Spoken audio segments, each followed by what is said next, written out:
Hi, everyone. Thank you to the organizers for inviting me to give this talk. I'm very blessed and very fortunate to get to do this. My slides. So I thought I would talk about how COVID uh, has actually given us many opportunities in addition to being very challenging to manage. Sorry, I was just starting my stopwatch. So my portfolio is teaching innovation and quality, and as part of that, I oversee 5 units within NUS: the library, which is in itself an educational unit, our pedagogy unit, the CDTL, ALSET, which is an educational research institute, the teaching academy, which is a think tank for the university, and Center for Instructional Technology, which is the educational learning technology unit. NUS is a very large university. We've been around for 115 years now. We're celebrating our 115th year. And we've got about 28,000 undergraduates, about 8,000 postgraduate students, and a few thousand staff.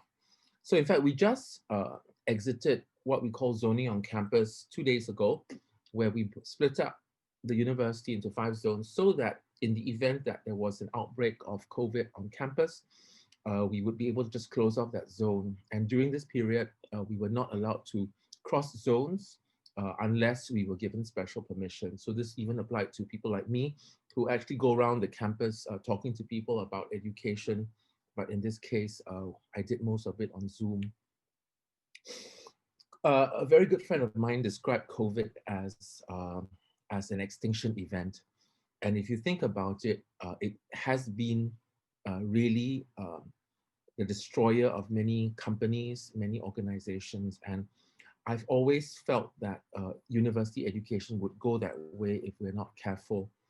So even about 10 years ago, I set up a think tank, and the idea of this think tank was to figure out how universities needed to evolve. If not, they would become extinct.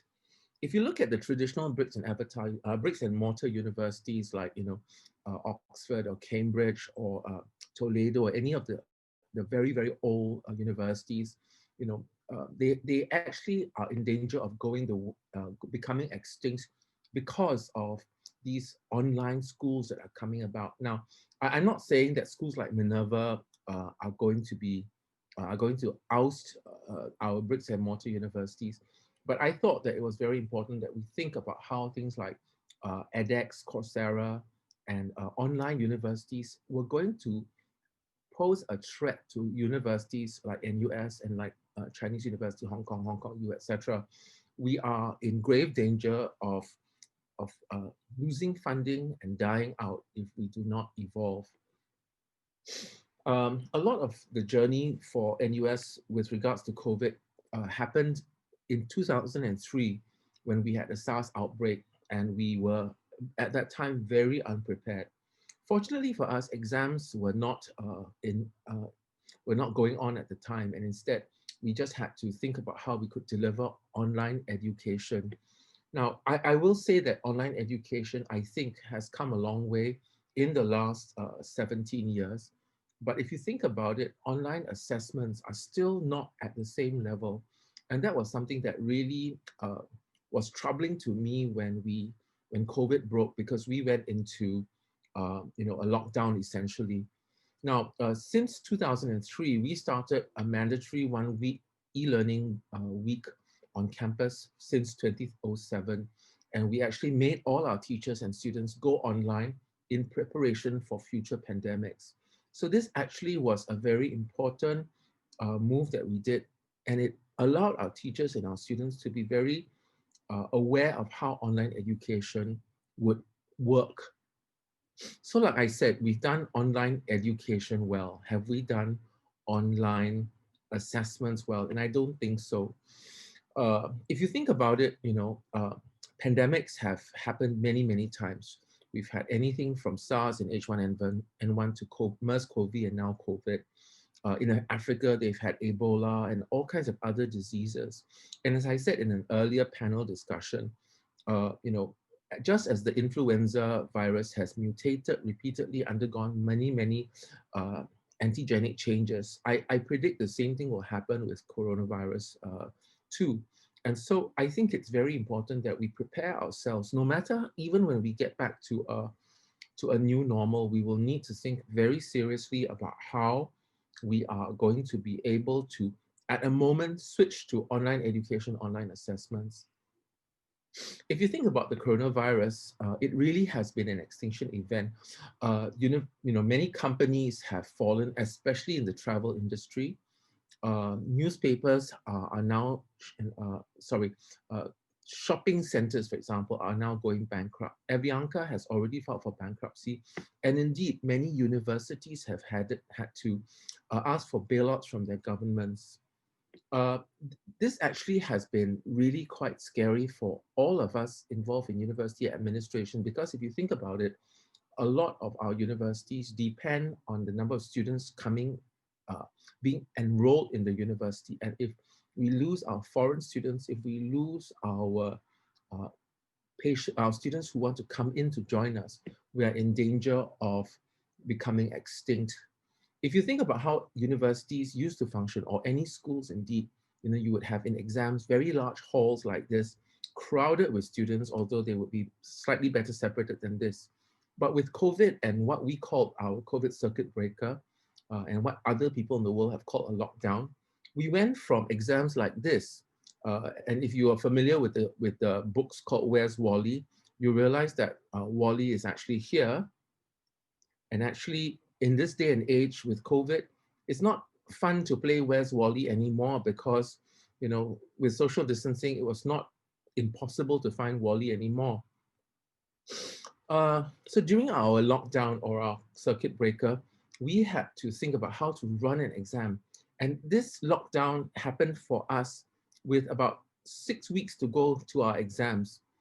Fortunately, we had already received word of coronavirus in about 8 weeks beforehand. So we had a lot more time to prepare for the exams. Whilst this was happening anyway, schools started asking students to leave campuses and go back to their home countries. Within our university, we had so many difficulties planning for exams and for learning, and we had students complaining. So indeed, I had reached out to some of my compatriots in other universities in the world, and many of them were talking about how students were asking for money back or fee reduction. And actually, we realized that rather than reducing fees, it would actually cost us more to run education during this circuit breaker and lockdown period than we would normally have, because we needed to create new infrastructure. And in fact, we were housing our students and people who had come into Singapore from abroad in our dormitories. So we lost revenue even from the dormitories. And with social distancing, we were not able to bring in as many students into the dormitories as we could. So for many of our students who had come in, we even housed them in apartments, in hotels, etc., to help them to come into Singapore. Uh, with online learning, I work in a medical school. We were very aware that online learning can occur in many situations, but you cannot train a doctor to just do everything online. And as a friend of mine, a biologist, said to me, you can let a student watch hours and hours of David Attenborough on TV, but you'll never train a biologist, an ecologist that way. So, at the same time, we were very mindful of how medical schools in the world, for example, in the UK, they graduated their students without even letting them take exams, because they were so desperate for new doctors, new blood into the hospital wards. So we looked at our exams, and in fact, normally our 35,000 students would have lots of face-to-face exams. We would book lots of halls on campus, and now we started cutting them down. So during our impending, as the disease evolved, we realized that we would need to distance our students, at the time 1.5 meters, and face mask wearing was not yet mandated, but we predicted it would happen. We also had distancing even within a large hall. We would only allow 50 or 100 in a certain space. So we started scrambling to look for for spaces to take the exam. But at the same time, we were mindful that it was very likely that the exams the rules would change again. And it was fortunate that we had done that. So in fact, we brought the numbers down such that at the end of it, during the coronavirus circuit breaker, we had no exams that were face-to-face or in person. And all the exams now had to shift to online, which is where I came in. So I took on this new job in April, but I had already been preparing for it in January. And it was actually very, very scary because we had already feared that exam cheating would occur. And indeed, before our exam started, we had an assessment where our students from the computer school had cheated because they were not, there was an online exam or assessment.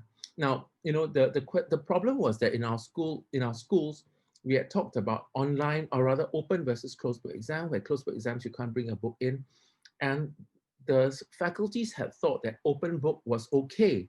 But open book, don't forget, in an exam, you can bring your book in, but you can't collaborate unless it's meant to be a collaborative exam.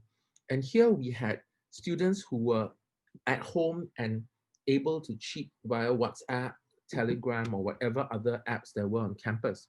So we decided that one of the things that we would do was to proctor.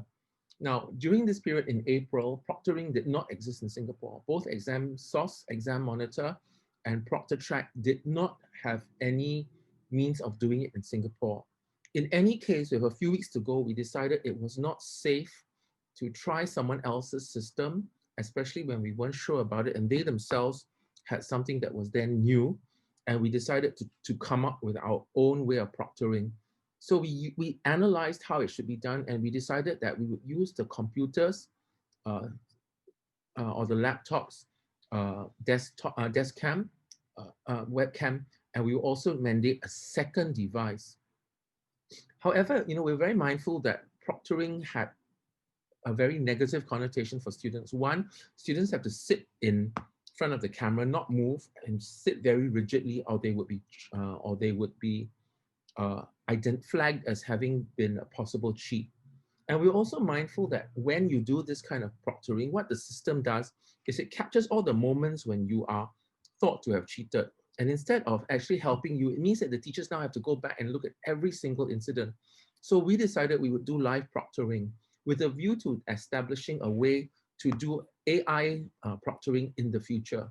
I'll tell you about that in a while, but whilst we were doing this, we then said, look, all our administrative staff, all our teaching staff, etc., because everybody was stuck at home, they did not do their normal jobs, and it would be okay for us to make them do double duty as proctors. So the other thing that we were worried about was the cost, because every exam, we realized that if we did 28,000 or 35,000 exams times God knows how many papers there were, it would cost us millions of dollars, and yet it would be the same amount of effort with no assurances that we would be able to get the same level of security. So we did our own with a second device on Zoom, and we mandated that every proctor would look at most 25 or 50 students. 50 was not advised, but we enabled it. And inside the proctoring room, the teachers would, or the invigilators would check identity, ensure that there's nothing else. We made them do a scan of the room. And indeed, we have since gone on to develop a 3-camera device. We're looking at how we can use our own learning management system to keep track of what is on the computer. Meaning we do a screen capture, screen recording, as well as look at the environment. And we also analyze keystrokes to make sure that the students who cheated, because they would be not the natural rhythm of taking an exam would not be the case, but instead they would be doing things in fits and starts. We also came up with toolkits for learning, where we told the teachers to randomize exam questions, randomize answers, to change the variables within the exams, to mandate trial runs. And that was very, very important. And then, so from both the units of the pedagogy unit and our edutech unit, We came up with multiple webinars with videos, with infographics for the students to learn and for the teachers to know how the exams would be done. We mandated every single system for every single exam, the teachers would at least do a few questions in a trial run, if not a mock paper, so that the students would get used to it. And we came up with systems like a roving telephone helpline to reach out to at least 25, if not 50 technicians at a time. Using Microsoft Teams, we also enabled chat functions even within the proctoring system so that our students would be able to reach someone should anything happen.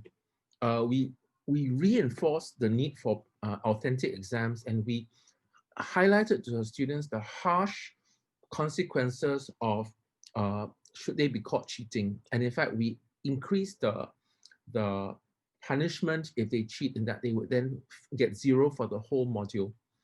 We also asked some of our computer professionals to come in and hack the exams to make sure that we identified vulnerabilities, and we had multiple chats with the students. We would reach out to them in many ways, like a Telegram chat on the right, and on the left, our Dean of Students did updates, and we had multiple circulars about once a week where we updated the students on what was happening so that nobody would feel lost. And in fact, we reached out to our staff and students with counseling. I hate WhatsApp chat groups, but my phone suddenly had 84 chat groups.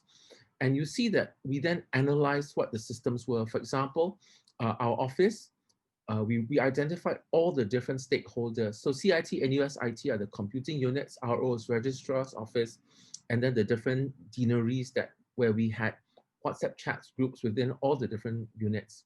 We made the students one of our stakeholders, and we reached out to them so that they would tell us of anything. And we even asked the students to tell us if they thought that their students, or they heard about other students cheating. And one, it was a matter of integrity, but two, some of the students would report others because they felt, I'm studying so hard, how can you cheat? And then of course, we reached out to all the tech companies, all the telcos, so that we would make sure that we were always aware of what would go on. And we told them, there'll be no consequences for you, but please reach out to us. And if anything happens, we will then call you. So I took down the numbers of all the chief informatics officers, and I called them myself had anything happened. So we had exam planning logistics group. We had a group to just make sure that we would have glitch-free exams. We had multiple communications with the students, with the deanery and registrar's office for planning of exams and management of expectations. And we shrank the number of exams down as much as we could, so that we asked everybody, given that some teachers are not techie and that there might be technical glitches, do you really need a high stakes exam? If the answer is no, then we asked, how else can you authentically assess competence and knowledge? And then you supplement with whatever other thing there was. And within the university senate, we enabled some of these other changes to the system so that not everything had to be a high stakes exam. If you do need a high stakes exam, we asked, how will you run the exam? Do you need proctoring? And in the first exam run, about 30% of people to 50% went into proctoring. At our last exam, 85% of exams were proctored because we found that it really decreased the cheating possibilities. And it's very sad that we had to even think about cheating, right? But you just do not want the exams to be as you don't want them to be vulnerable. So we also looked at the increasing complexity. For example, some would just use our LMS and download a question, do it offline with proctoring or without, and then upload it at the end. And of course, the most complicated was an online assessment system simultaneously requiring Wi-Fi. And in fact, we had thought that we were doing well. So proctoring was using Zoom. We asked them to set open book exams. We asked them to think about questions that apply knowledge rather than just recall type questions. And we also asked them to randomize, and we asked the students to justify. We mandated using Turnitin or Authenticate for check of plagiarism. And of course, along the way, we're thinking after this exam, we need to think about how we need to go into hybrid learning in the new normal. So, after that run of exams, like I said, we had very little cheating, but even then, with 100 cheating cases that we identified and penalized, and the mass cheating of 100 students before that, we actually were shocked that we had 10 times the number of cheating cases as we have in a year. Normally, with about 35,000 students, we have about always under 10 cases of cheating a year, because in-person exams allow you to have very safe and authentic exams. But anyway, we started looking at, as we came out of the circuit breaker, we started looking at the new normal, because now we were allowed to come back to campus in small numbers. And yet we said, look, if somebody is sick and feels compelled to come back to campus because they're afraid of missing out, either for learning or for an exam, we are going to end up with another outbreak. So the concept of no man left behind was part of our strategy. So we came up with hybrid lessons where you can do in-person classes, but also Zoom or use some of the other apps and communicate with your classes. We even then started enabling the addition of microphones in classes, and we're still in the process of upgrading our learning spaces. And in fact, we are also looking at how else we can define our learning spaces. And now, as we are moving into what we call phase 3, which is yet another new normal, right? We're thinking, how else can we do things? So although we think that face-to-face is going to be the way that many teachers will want to do it, we will also need to think of a hybrid online and blended course. So why online and blended? Because one, pandemics are here to stay. Even for existing diseases like COVID, the virus will mutate. Two, our working parents, and we have a policy in NUS of continuing education and training for 20 years after graduate, even up to 20 years. NUS has assured all our undergraduates that we will continue to provide learning for them for up to 20 years, and they can come back and avail themselves of our courses. So we have working parents, working teachers as well, and the flexi learning was something that we wanted. We have tons of international students. We thought about the benefits of tech-enhanced learning tools, and I'll show you our Imaginarium later, what we call own time, own target learning. And of course, the fact that we have multiple centers, multiple zones. So that was something that we needed to think about. Now, earlier today, I talked about rethinking examinations, and I've told you about how we've relied more on blended learning. But, you know, what we realized and what I realized was during the COVID circuit breaker or lockdown and after, suddenly every company wanted to come on and jump on this COVID bandwagon. So even now, every week I get an email with from some company that wants to reach out to NUS because, oh, I can help you with online learning, online exams, proctoring, you name it. And you know, it's fine to have all these companies that reach out, but the question is, what is the added value? So I think we need to think outside the box and rethink how we deliver education.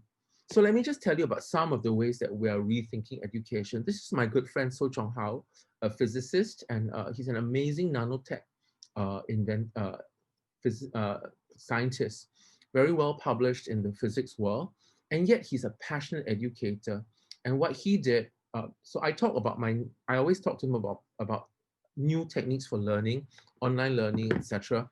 And I share stories about my nephew Axel, who is a very smart kid of 5. And you know, I started purchasing these kits called Mel Science for him. So I was telling Chong Hao about it, and he decided that he would send kits for his students to do physics experiments during COVID lockdown. So Mel Chemistry, KiwiCo, which is another physics company that delivers exams, has inspired him to do these things. Siva is an amazing biodiversity, climate change biologist. He is known as the Otterman because of his links with smooth-coated otters in Singapore. And like I said, you know, we said that you cannot be a David Attenborough just by learning online. So we actually are trying to think of how we can get our students to do face-to-face, in-person learning despite all these restrictions. One of the new challenges that I've tried to embrace is how we can do videos as books. So NUS has already been doing blended learning since about 15 years ago. We've now joined 2 MOOC providers, Coursera and edX, and we are producing MOOCs on both of these channels. In fact, we are also members of a few others, but not so much so. Anyway, so the question is, how can you use videos as books? We already do blended learning, and we started embracing interactive books, which I'll tell you about in a while. But of course, to me, the most interesting is MOOCs, because you reach out to a global audience and showcase NUS. But at the same time, for those who are producing blended learning courses, I also encourage them to produce blended courses in NUS, but use the same materials to push outwards and think about how they can, in a very interesting way, engage global learners. So like I said, we've produced some very interesting courses, and I personally sit in with all the people who want to produce MOOCs, and I talk to them. So for instance, this chap is a dentist who wanted to reach out to see how he could teach his dental and medical students to be more engaged with children. And what he had another colleague who wanted to do a teddy bear hospital where you talk to a teddy bear as if it's a child. And I told him, produce a MOOC and I will give you funding to create a virtual reality scenario. This is a chap who uses courses on edX within NUS, and he produces after the MOOCs videos, meaning these are his own videos where he talks about the courses and he asks his students to come in with him and ask him questions about things they have not understood. And he answers these questions in real time, in real space. And with that, the students are very intrigued by how he manages to teach them about very real world problems within an Asian context using other people's materials. Sorry, I need to turn this off. So we have many famous scientists or social scientists who can give talks on the global on the global arena. So this is Kishore Mabubani, our ex-dean of the Political Science School, called the Lee Kuan Yew School of Public Policy, and he's producing a MOOC on US-China relations. But people like him are always giving talks, to the global world. So we thought, use people like him, and how can we put them on YouTube, etc. This is sorry, I was supposed to have silenced this. This is a way for us. So during COVID, we had no ability to open up the library, right? So we opened up the library to the students by allowing them to borrow books online, and we use our drivers to distribute the books to them. But along the way, we mandated that we would purchase vending machines so that even if they come at night to campus, when there's no one around, they were allowed to come and borrow books as well. Once we relaxed the zoning laws, etc. And this is Chong Hao in his own faculty, where he has a corridor of science experiments. But I wanted to reach out to people using Chong Hao's very cool experiments. At the same time, Siva, the Ottoman, does these wonderful webinars, but he also conducts these walking tours around Singapore. So here he took people on a toddy cats tour and chanced upon a family of smooth-coated otters, and then he just put it on his Facebook. But I told him, look, I'm going to allow you a channel for you to express yourself on this, on any topic of your choice, and you can scaffold the videos so that people can learn from you. So using LinkedIn as an inspiration, we are giving every school a portal, and every teacher can have their own portal on which to mount scaffolded videos. Now, we also wanted to produce interactive books, and I was very inspired by Apple and the iBook. Now, Apple's iBook is great, except that it is iOS only, it is didactic, it is created by the creator, and the user cannot amend it. So I've created a system using Microsoft Sway for the teachers to create the books, or even the students create their own notes, put in interactive videos, and in that way they can customize, annotate, bookmark, and share. So we have certain ground rules which we tell the students, you cannot use copyrighted materials, you must respect intellectual property, you cannot dox, or you cannot create memes of your teachers and embarrass them. But with this, we just launched this about 2 weeks ago, and we're actually organizing a competition for staff and students to create what we call iBooks, we call it Genius Books, because the word NUS is inside Genius, and it's an aspirational intent. We want them to become geniuses. So with this, we are going to enable teachers to showcase their materials and let the students also add to it, customize it. So if you think about how we need to redesign education, we need to rethink design. This, by the way, is the design of a human being if it were to survive a car crash. So by the same token, we have to redesign our thinking spaces. And we form groups to think about how we need to reshape our classes. Even though we think that by 2022, we will go back to more or less a new normal, uh, we are very mindful that at any time a new pandemic may come about and the vaccines might not protect us. So we need to be very careful to always be one step ahead of this curve.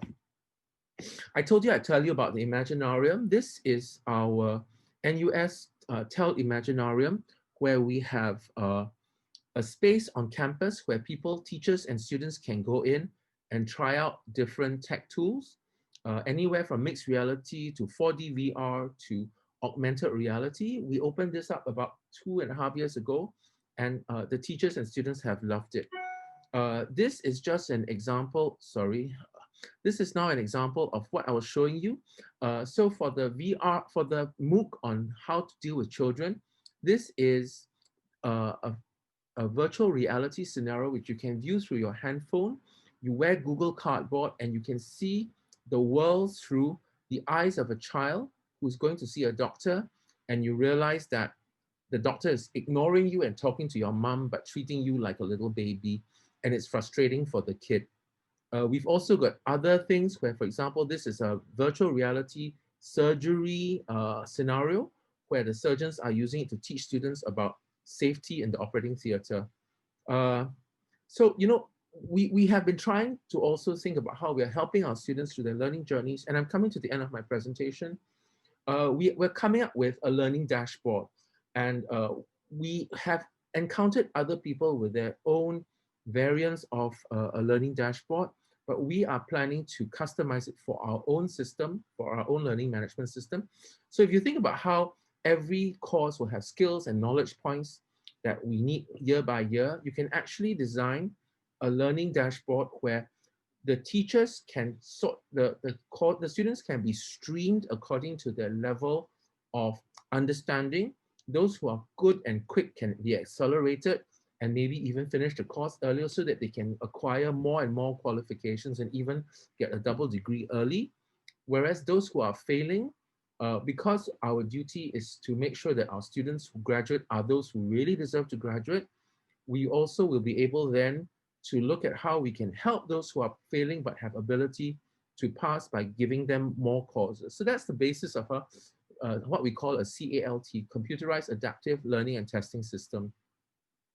So I think that it's very clear that education has always been an evolutionary process. In fact, for me, when I took on this job about 3.5 years ago, in an earlier incarnation, I just did undergraduate education with a interest in technology, and I guess over the years, my interest in technology has piqued the interest of my bosses, and I've become more and more the technology person on campus.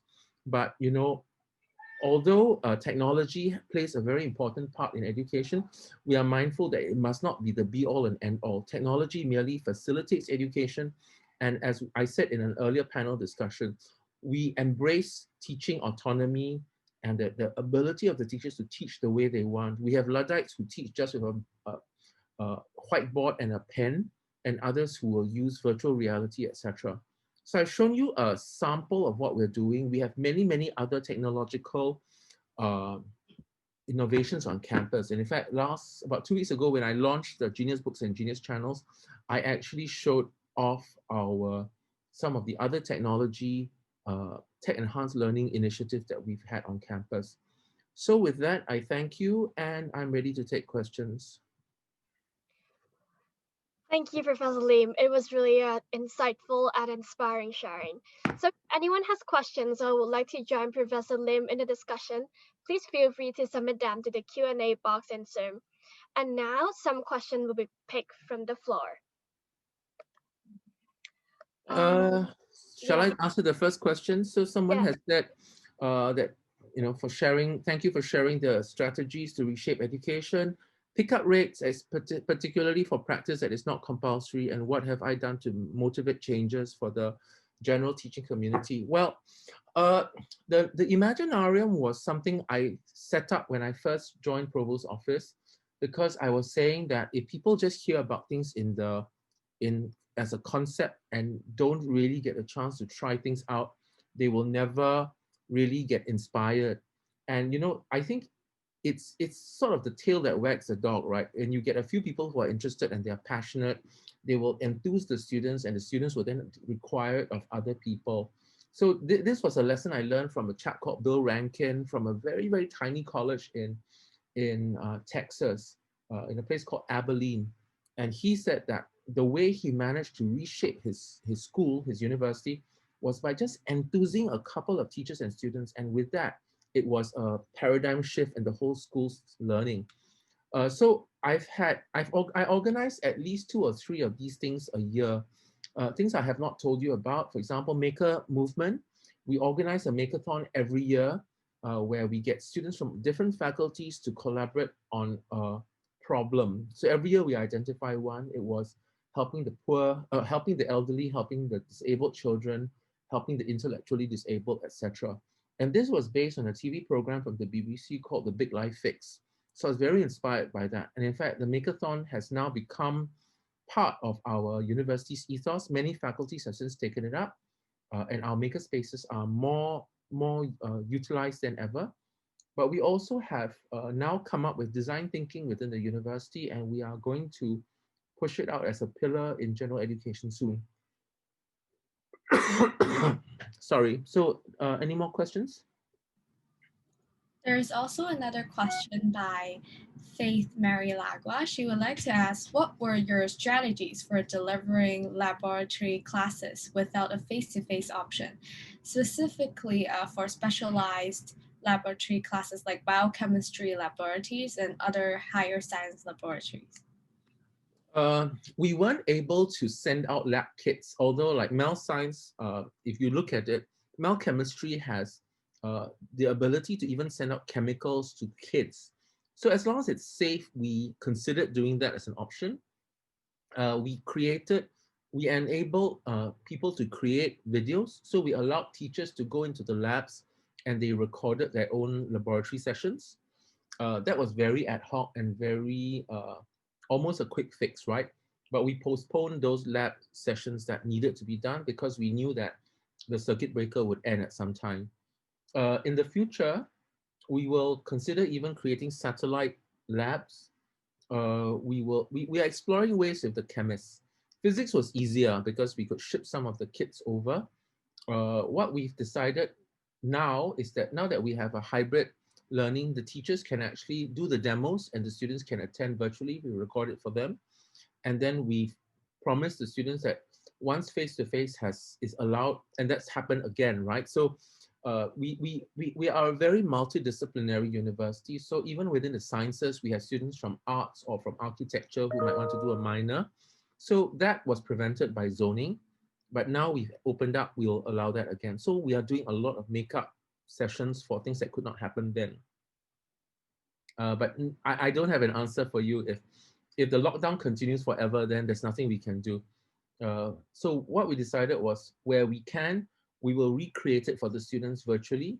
But because many things need to be done in person, in real time, we had to postpone some of these things. But for example, Siva Soti, who was doing ecology, he even managed to do a socially distanced, like a nature ramble. So we have an island called Pulau Ubin, which is a very remote island. And what he did was he created maps using GPS locators, etc., so that the students could do things on their own, and they would do that in socially distanced groups of 3 or 4, wearing masks, and they would ramble around the island. So it's up to the imagination. Sorry, I think I rambled, but there's so much to share, so I don't know how to stop myself from talking. So maybe we'll come to the next question. One of our attendees would like to know, how do the team ensure the quality of assessment as staff are of different level of tech competency? Well, you saw the link to our Center for Development of Teaching and Learning and Center for Instructional Technology.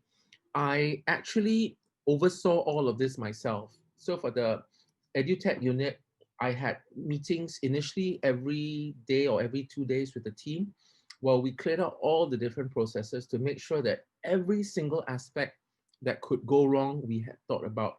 So things I didn't tell you about, just before we started the exams and we had already mandated Zoom proctoring, 5 days before the exam, suddenly Zoom had a Zoom bombing incident when our 12-year-old students, because the teachers did not password protect and they had announced the private chat site to everybody, a whole bunch of 12-year-olds were suddenly confronted with pornographic images from a Zoom bomber, and our Ministry of Education banned Zoom. So now I had 5 days before the exams and I was trying to figure out how this would happen, right? So we actually arranged a Zoom call with the people from Zoom, and we told them, look, you need to get this right. We are going to allow you guys to continue doing the Zoom bombing, to allow Zoom for proctoring, etc. And if it works, we will be your poster children and we will tell people how wonderful Zoom is. But if you fail us, I'm going to be the first one to go on Twitter and tell people how crap you are. So with that, we managed to survive. We had many, many different things. So with the pedagogy unit, like Telly, we arranged, we actually went through all the different things that could be done. And within the period of 6 weeks, we created infographics, wiki pages, videos, whatever. And we organized webinars for the teachers. I'll say that I'm still not perfectly happy because honestly, looking at the way assessments are conducted, I still think many people are not properly trained. So one of the things about universities is that we're not pedagogy units, we're not education institutes. And most of us are experts in our own field who happen to teach because it's part of our jobs or because we like imparting knowledge, but we're not trained in pedagogy. And so that makes it very difficult. We reached out to a lot of educational experts, and within our CDTL, we've hired teaching PhDs. And so between them and the teachers and the domain experts, we worked out how to run the exams, how to set good exam questions. And that served for the first exam. After the first exam, we actually ramped up the teaching, the webinars, so that we'd be ready for this round. And I'll still say that I'm not perfectly happy. So in fact, I've asked we just changed our director of the unit, and we've asked the new director to create blended learning courses and MOOCs so that people will upskill to make sure that they are able to set good exam questions. So I'll tell you that in the past, we had very small isolated courses where a few people would come and learn how to do assessment setting. But I was quite nonplussed because if we are encouraging blended learning and online learning, I asked, why aren't we doing more of this for the teachers, especially since the teachers are themselves busy and don't have time to come for your 8 to 5 kind of class, right? So we are pushing a lot more blended learning and online learning for teachers as well. There is a question from one of our attendees, Richard. He would like to ask about take-home assessments, because you mentioned these at the start of your presentation, but didn't really talk much about them. So he wants to ask, is there any way that this technology can be applied to assessments not done in person, with a teacher or proctor monitoring the students? Yeah, I mean, for us, it was easy in that we just said proctoring is in the form of so if it's a computer, then you just have your webcam looking at you. We assess all the keystrokes within the system. So within our learning management system, we are able to see how the keystrokes are, the hesitation, how fast you answer questions, whether you're going back and forth. But if you're doing an at-home exam, meaning you take the exam offline, we just had a single device for proctoring. So you just have a device at the side to screen to make sure that you are that people can see that there's no one there with you cheating. And that allows us to make sure there's no second device where they're texting each other, WhatsApping, etc. That being said, only 85% have proctored even this round. We are thinking of mandating 100% proctoring the next exam because we realize that proctoring really does deter cheating. And the students always try to figure out how to cheat. So we have created hacking groups for amongst our teachers and our postgraduate students, those who have graduated and come back to us, or even our students whom we trust. So those who have gained, whom we have engaged, and they help us to figure out the system. But of course, it's wrong for us to ask a student to do that, right? In case they hack and then tell the whole world how it's done. So for the ultimate security levels, we only have people outside of the student population doing that with us. Well, that's it from me, but do we have time for any more questions? Yes, I think we do have time for one more question. Okay. As compared to science, for lab teaching, engineering requires even larger insulation or equipment than science. However, since they are artifacts, some of them can be digitalized with their digital twins created. But what's your comment about this? I'm afraid I don't quite get the question. When you say digitalized and digital twins created, are you meaning that as a simulation, or are you saying that okay. So yeah, in fact, we have a lot of we have encouraged, we have this thing called the LIFT grant, Learning Innovation Fund Technology, and it's a $10 million grant, which we have now disbursed to the tune of about 7 million over 10 years. So I'm about to ask for a top up for the money, but in the meantime, I figured out funding streams from some of our educational initiatives to feed back into this grant. But we've got a bunch of partners that we work with, so that as long as the teachers tell me what they need, I usually help them to assess the grant that's done, and then with our team, we help them to find partners to create these simulations. So in fact, sometimes you can find the most surprising partners.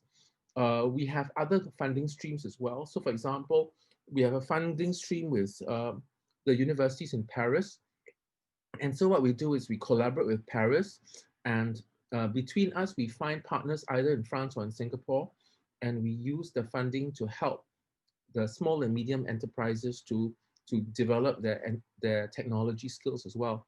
So what you saw earlier, the children's scenario, that was done with a company in France, which is also based in Singapore, called Manza Labs.